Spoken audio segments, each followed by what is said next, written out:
Bismillahirrahmanirrahim. Assalamualaikum warahmatullahi wabarakatuh. Saya Brian Sotalua, mahasiswa IKT Ilmu Al-Quran dan Tafsir semester 6. Itu akan menjelaskan bagaimana pendekatan hadis dengan pemahaman hadis dengan pendekatan kontekstual. Nah, perlu ketahui teman-teman bahwa hadis Nabi SAW tidak hanya dipahami secara tekstual saja, tetapi perlu dipahami juga secara kontekstual. Karena ada beberapa maksud hadis Nabi SAW yang jika dipahami secara tekstual itu tidak akan bisa dipahami kita secara kasat mata. Makanya harus perlu dikaji secara kontekstual apa maksud dari hadis Nabi tersebut. Itu sebagai contoh, itu ketika terjadi perang Bani Quraiza, itu para sahabat itu ketika berangkat untuk perang Bani Quraiza, itu Rasulullah bersabda kepada para sahabat, jangan ada seorang pun yang melaksanakan sholat asar itu kecuali di perkampungan Bani Quraiza.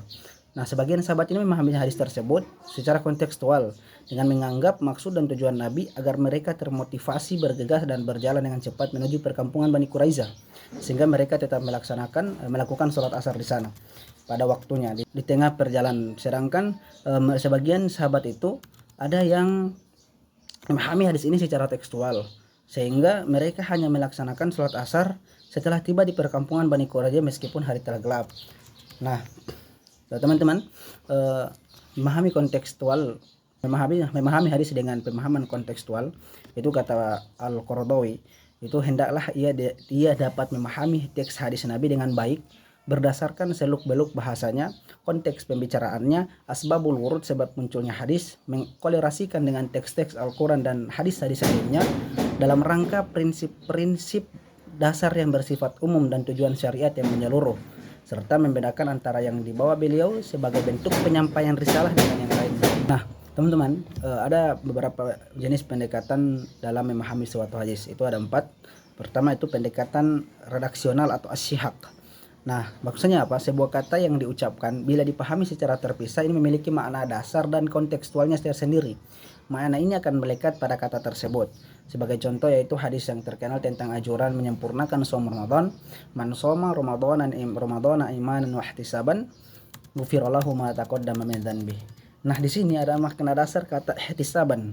Adalah kalau kita lihat secara tekstual, ihtisaban itu maknanya adalah perhitungan. Kalau kita terjemahkan man shoma Ramadhana imanan wa ihtisaban, barang siapa yang berpuasa dengan penuh iman dan perhitungan, ghufirallahu ma taqaddama min dzanbi, maka akan diampuni dosa-dosanya yang telah lalu. Nah, kalau kita lihat secara tekstual ini tidak ada korelasi antara iman dengan perhitungan. Nah, sehingga para mubalik ini menerjemahkan kata tersebut dengan makna dasarnya, sehingga ada di antara ulama yang memaknai kata perhitungan dengan kehati-hatian, sehingga dimaksudkan orang menjalani puasa ini dilandasi oleh iman dan kehati-hatian. Akan tetapi kata tersebut dalam konteks redasi ini para ulama juga memaknai dalam makna qarinah atau relasional, yaitu makna yang dekat atau makna yang ditunjukkan dalam nas yang lain. Maka makna dari kata tersebut adalah diartikan dengan ikhlas dan mendapatkan pahala. Jadi kalau kita lihat secara tekstual antara iman dan ihtisab dengan perhitungan itu tidak konteks, tidak ada relasional, tidak ada hubungan antara dua kata tersebut, tidak ada relasi. Jadi para ulama menafsirkan berbeda pendapat. Ada yang bilang bahwa ihtisaban itu adalah penuh kehati-hatian, bahkan sehingga artinya menjadi barang siapa yang berpuasa di bulan Ramadan dengan penuh iman dan kehati-hatian.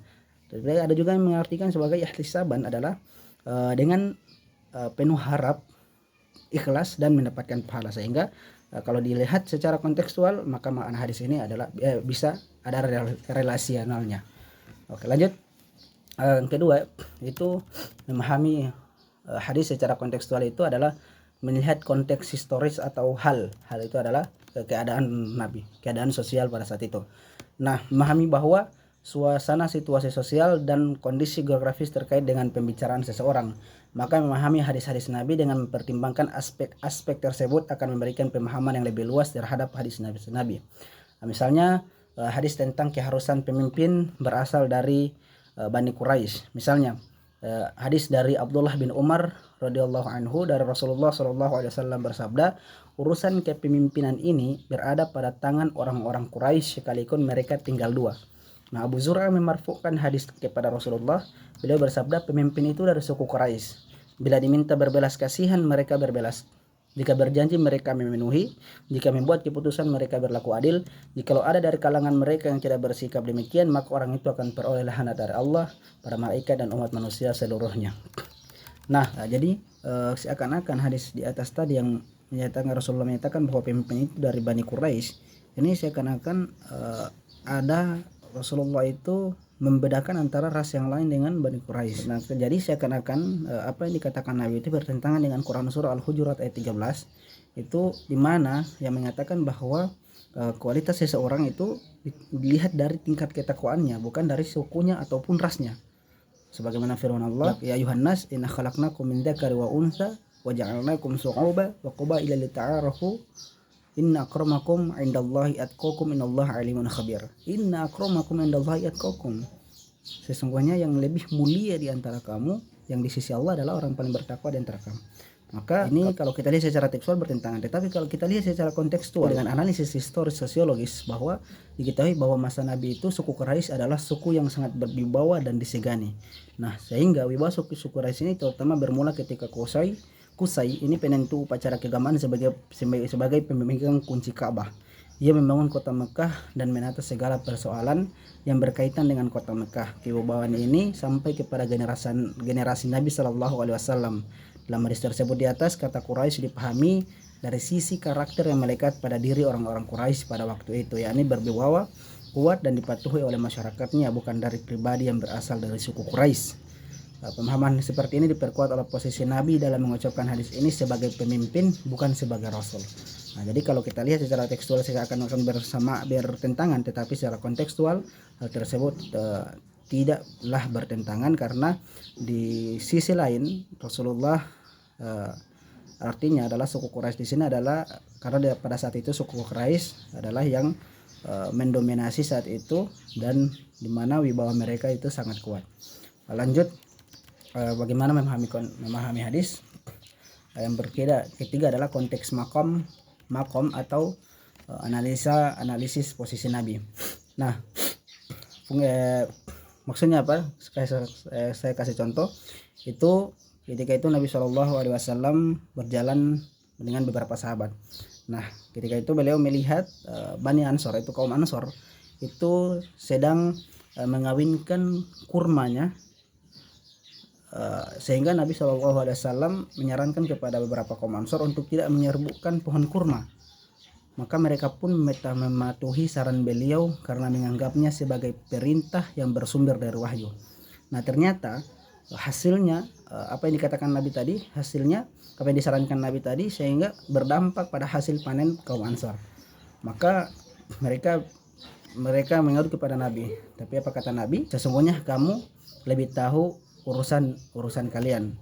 Jadi kalau kita lihat dari sabda Nabi ini secara kontekstual dapat dipahami bahwa larangan Nabi ini untuk mengawinkan pohon kurma bukan berdasarkan dari wahyu Allah, melainkan berdasarkan pendapatnya sendiri. Ini menunjukkan terkadang apa yang diucapkan oleh Rasulullah kadang juga pendapat pribadi, hingga mesti dilihat posisi Nabi ketika bersabda ini, apakah dia berposisi sebagai Rasulullah atau hanya sebagai manusia biasa, sebagaimana contoh yang tadi. Maka jadi kalau kita lihat secara makam atau posisi Nabi, itu keempat, konteks relasional atau korinah. Kontekstualisasi itu adalah memahami pesan-pesan Nabi dalam kaitannya dengan ruang dan waktu di mana kita berada. Dengan kata lain, kontekstualisasi adalah sebuah upaya mengomunikasikan hadis-hadis Nabi yang diucapkan dalam situasi dan kondisi yang barangkali jauh berbeda dengan situasi dan kondisi kita sekarang. Contohnya ketika Nabi SAW bersabda, layak dina hakama baina tsnaini wa huwa ghadban. Nabi bersabda, janganlah seorang hakim itu menetapkan hukum di antara dua orang yang berperkara dalam keadaan marah. Nah, kalau kita lihat seakan-akan secara tekstual kita lihat bahwa Nabi hanya memerintahkan bahwa tidak bisa menghakimi orang lain ketika sedang marah.